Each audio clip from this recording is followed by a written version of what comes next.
Good morning student. आज का हमारा जो 5th यूनिट अपने अधिगम के लिए आकलन में सुधार का जो नेक्स्ट हमारा पॉइंट है वह है आकलन व्यूह रचना का समीक्षात्मक विश्लेषण। यानी आकलन के लिए जो हम योजनाएं बनाते हैं, जो व्यूह रचनाएं रचते हैं, उनका समीक्षात्मक विश्लेषण। जैसा कि वर्तमान समय में देखा गया है कि आकलन की जो प्रक्रिया है वह आकलन की प्रक्रिया बिना किसी योजना के व्यूह रचना के सार्थक या उपयोगी नहीं बन पाती है। यानी आकलन के लिए जो व्यूह रचना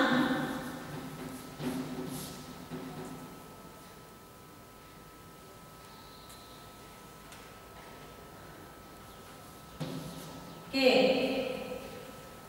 जब विद्यार्थी का आकलन लिया जाता है, आकलन किया जाता है, तो वह बिना किसी व्यूह रचना के, यदि हम विद्यार्थी का आकलन करेंगे बिना योजना के, तो वह व्यूह रचना सार्थक एवं उपयोगी नहीं मानी जाती है और बिना किसी व्यूह रचना के, योजना के ही उसको प्रारंभ कर दिया जाता है। यानी जब हम किसी कार्य को बिना किसी योजना के उस कार्य की शुरुआत करते हैं तो जितने अच्छे हमको परिणाम मिलने चाहिए वह सार्थक परिणाम हम बिना योजना के प्राप्त नहीं कर सकते हैं। जिससे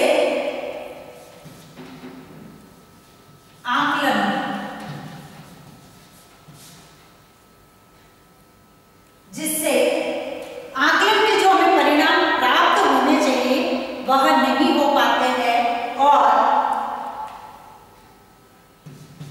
अधिगम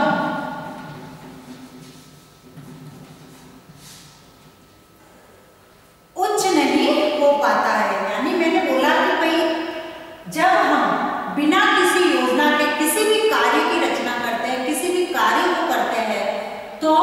वह कार्य हमें सार्थक परिणाम नहीं देते हैं और जो हमें परिणाम प्राप्त करते हैं वह परिणाम हम प्राप्त नहीं कर पाते हैं। इसलिए इसमें कहा है कि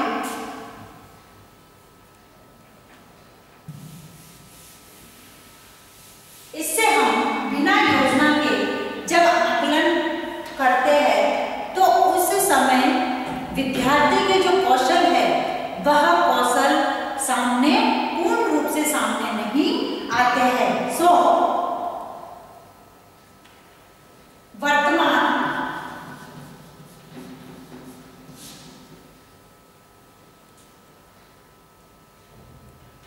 समय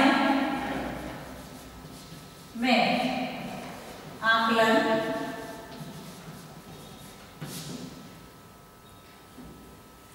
को वैध एवं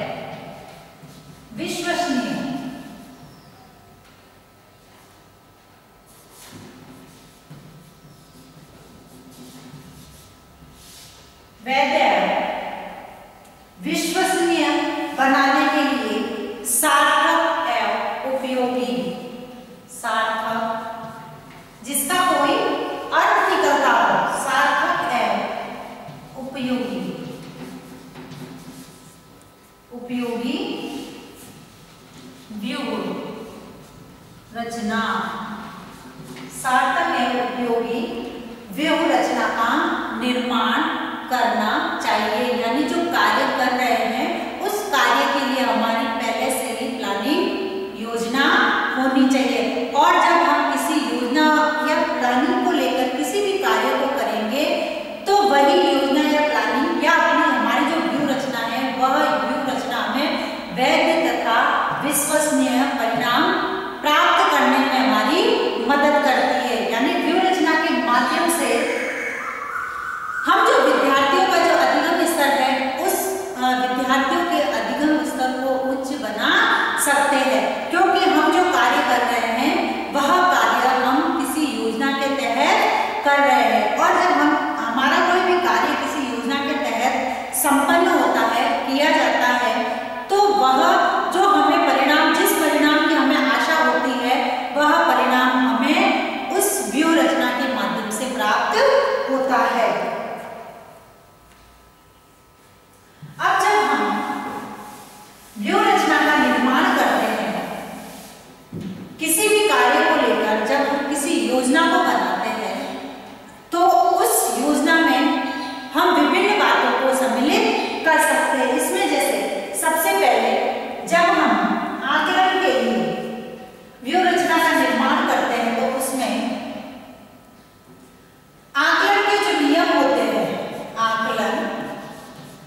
योग्यता,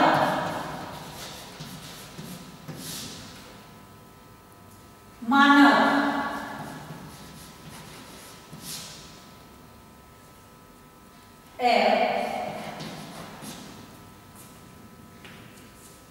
व्यवस्था। ये जो सारी चीजें हैं वह पहले से पूर्व निर्धारित होने चाहिए। यानी आकलन के नियम क्या है, उसकी योग्यता क्या है, मानक यानी निर्देश जो हम पहले से तय करते हैं, उसके लिए क्या निर्देश दिए गए हैं, उन सब की व्यवस्था पूर्व से ही निर्धारित कर लेनी चाहिए। अब जब हम पूर्व से इन सब की व्यवस्था निर्धारित करेंगे तो उसके अनुरूप, इसी व्यवस्था के अनुरूप जो हमारी अधिगम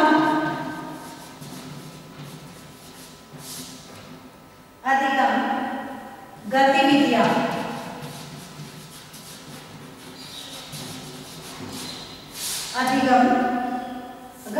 है, उन अधिगम गतिविधियों की व्यवस्था एवं संचालन हम पहले से ही कर सकेंगे या किया जा सकेगा कि हमको बालक का जो आकलन करना है वह हम किसके माध्यम से कर सकते हैं, उससे संबंधित जो उनकी गतिविधियां होती है उन गतिविधियों को पहले से ही तय कर लेना कि हमें इस आकलन में कौन कौन सी गतिविधियां लेनी है या किस माध्यम से हम बालक का जो है आकलन कर सकते हैं, ताकि इसके माध्यम से जो आकलन की जो व्यवस्था है वह आकलन की व्यवस्था को हम सुचारू रूप से संचालित कर पाएंगे। दूसरा है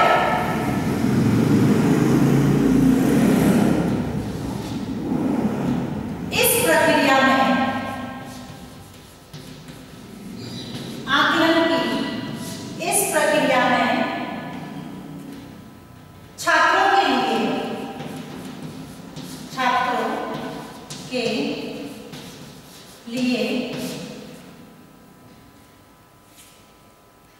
विविध प्रकार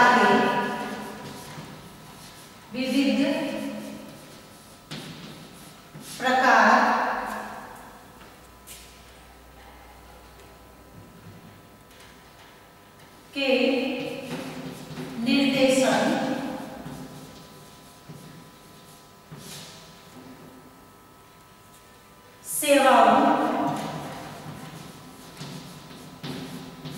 निर्देशन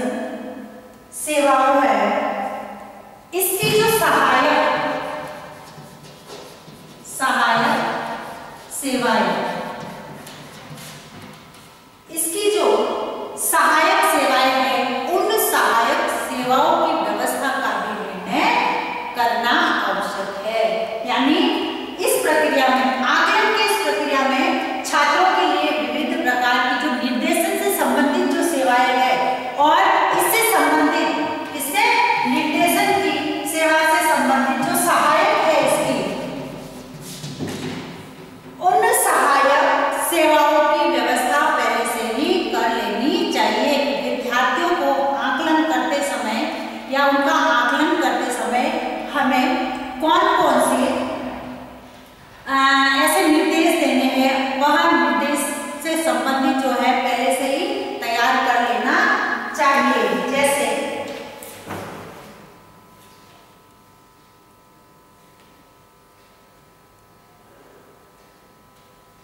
इसमें जो प्रचलित मानव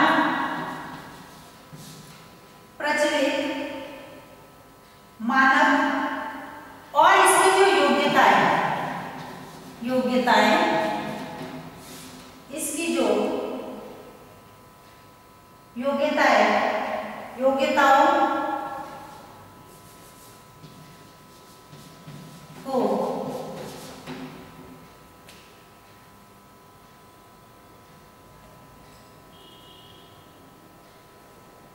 सरल तथा स्वाभाविक आकलन की जो प्रक्रिया है उसके माध्यम से हम कर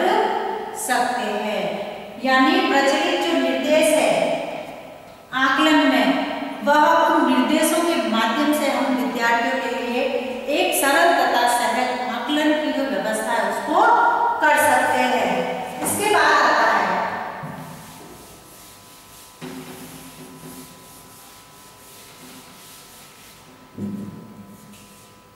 तीसरा जो बिंदु है, इसमें आकलन में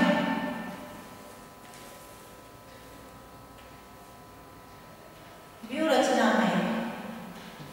प्रामाणिक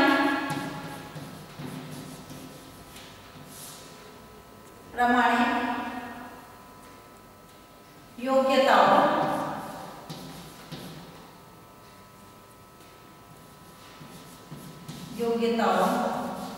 के विकास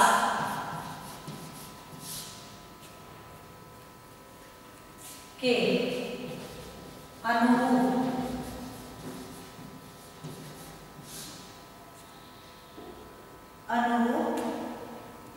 आकलन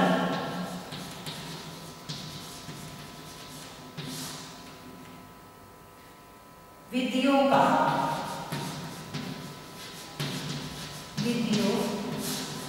का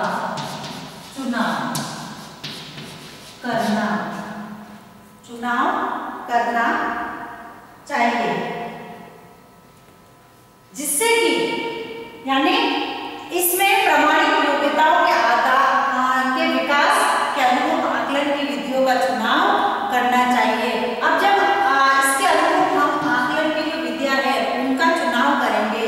तो बालक का जो अधिगम स्तर है,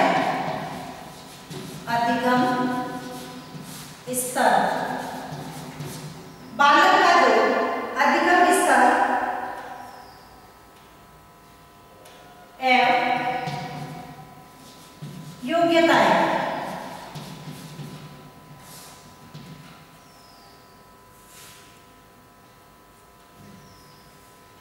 उनकी जो अधिगम स्तर है, उनकी जो योग्यताएं है, उनको प्राप्त करने में सरलता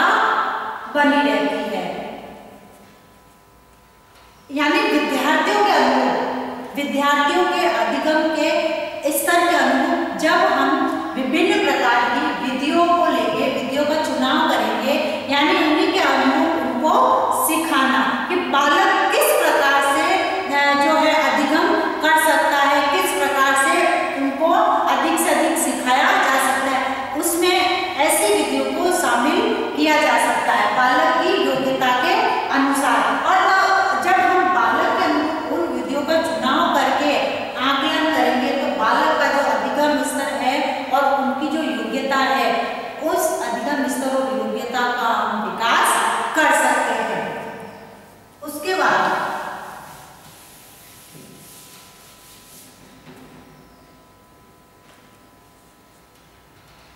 इसमें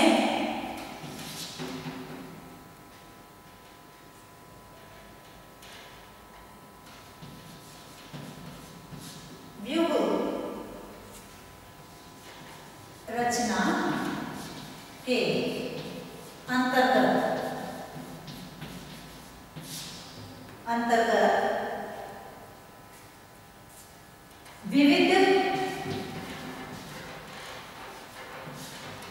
विविध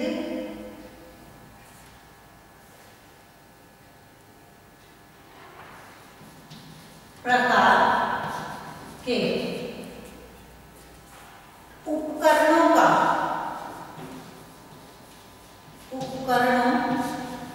का निश्चय करना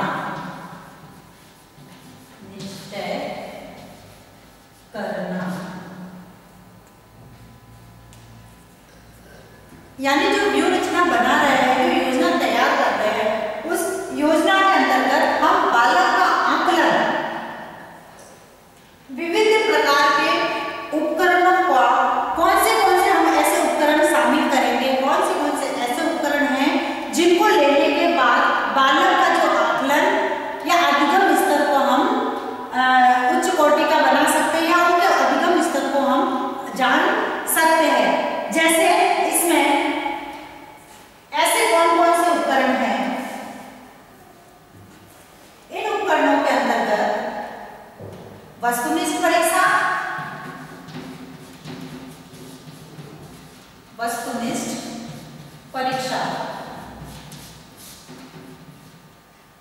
उसके बाद है अनुज्ञा पत्र। अनुज्ञा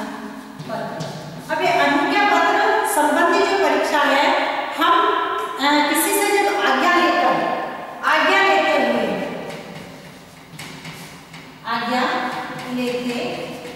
हुए अब विद्यार्थियों के संदर्भ में जैसे हमको एप्लीकेशन का फॉर्मेट देते हैं या किसी प्रकार का जब हम उनसे फॉर्मेट भरवाते हैं तो वो अनुज्ञा पत्र के अंतर्गत आता है। उसके बाद मानकीकृत, मानव द्वारा बनाया गया मानकीकृत संज्ञानात्मक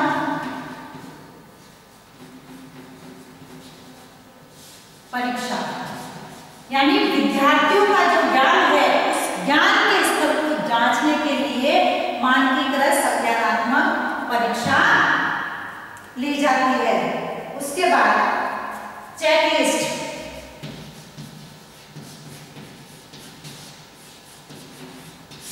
चेकलिस्ट परीक्षा में ऑप्शन दिए जाते हैं और उस ऑप्शन के आधार पर उनको सही या गलत का फैसला करना होता है, जिसमें वह केवल टिक लगाकर उस क्वेश्चन का आंसर देते हैं। उसके बाद है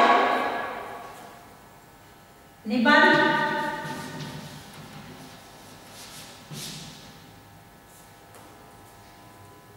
समस्या समाधान है, मौखिक भाषण है, वाद विवाद है, प्रतिवेदन है। इस प्रकार के जो उपकरण है, इन उपकरणों को लेते हुए हम विद्यार्थियों के आकलन से संबंधित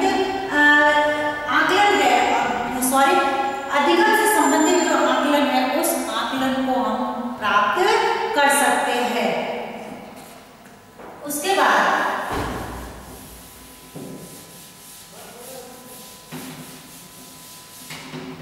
जो हमारा नेक्स्ट है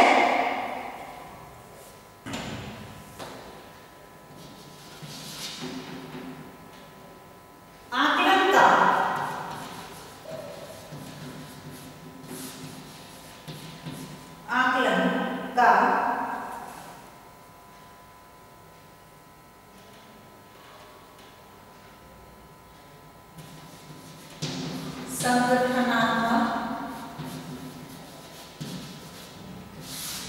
संगठनात्मक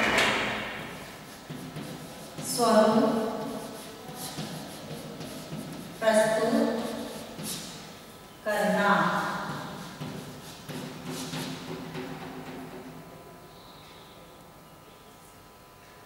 अब आकलन के संगठनात्मक स्वरूप के अंतर्गत इसमें वह सभी प्रकार की आकलन से संबंधित सभी प्रकार की व्यवस्था, सभी प्रकार की व्यवस्था करनी चाहिए और जिसकी आवश्यकता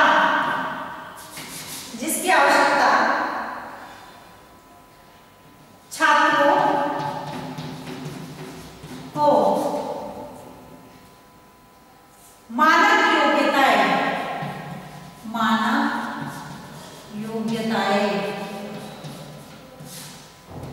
मानक योग्यताएं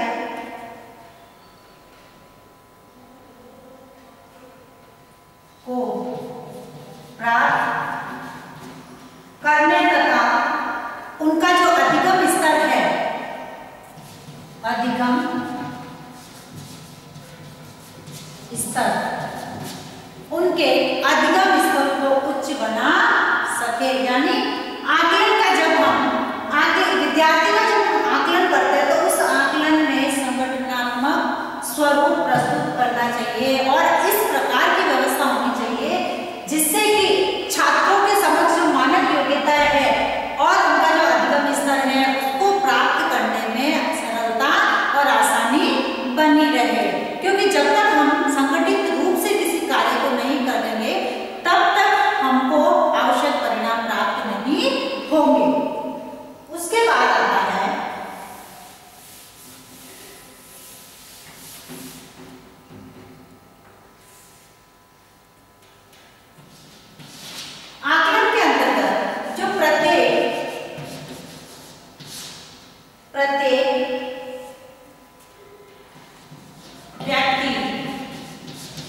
के दायित्व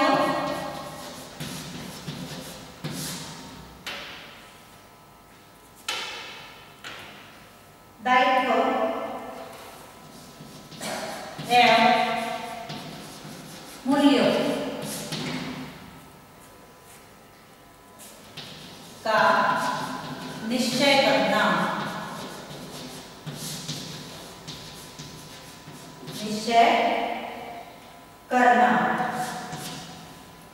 यानी प्रत्येक व्यक्ति जो आकलन की प्रक्रिया में शामिल है, उन प्रत्येक व्यक्ति के जो दायित्व है, उन दायित्व तथा मूल्यों का निश्चय करना कि किस व्यक्ति को कौन सा कार्य करना है। इन सबका निश्चय भी कर लेना चाहिए और इसमें कौन कौन से व्यक्ति सहभागिता निभाएंगे अपनी अपनी, तभी आकलन का जो कार्य है वह सुव्यवस्थित हो सकता है। उसके बाद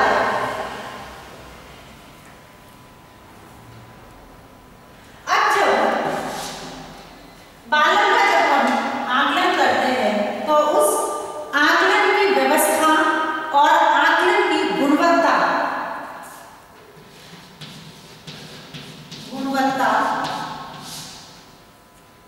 पूर्ण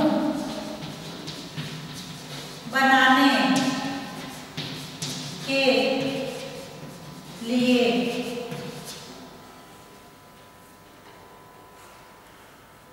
व्यूह रचना में, जब योजना बनाते हैं तो उस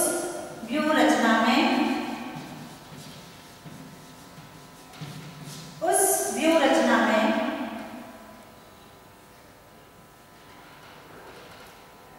विविध प्रकार की जो तकनीकी है और सूचना प्रौद्योगिकी है,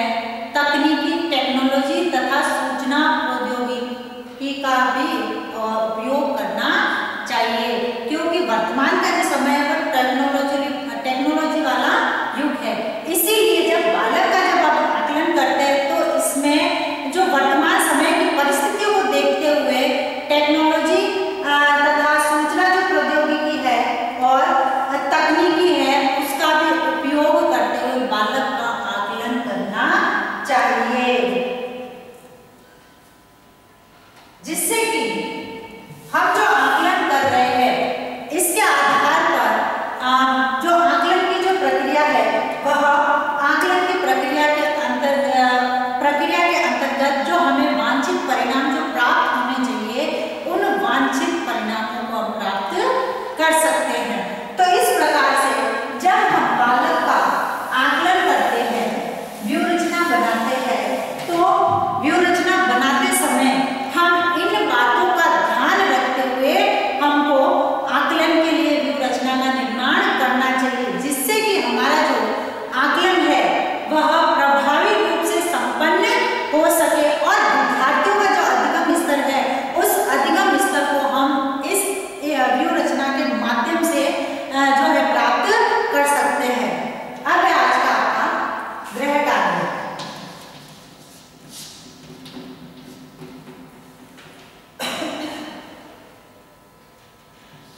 आकलन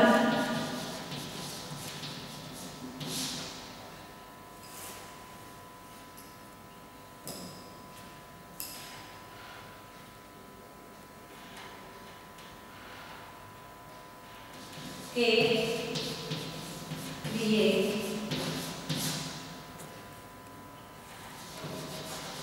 व्यूह रचना का निर्माण करते समय जिन बातों का ध्यान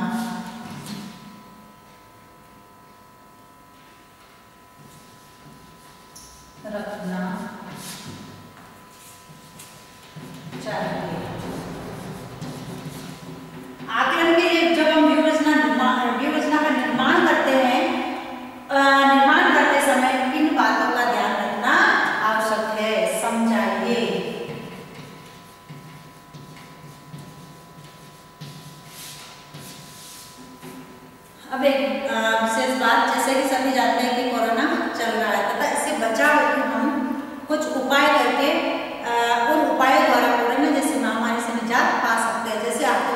इन्वेस्ट करना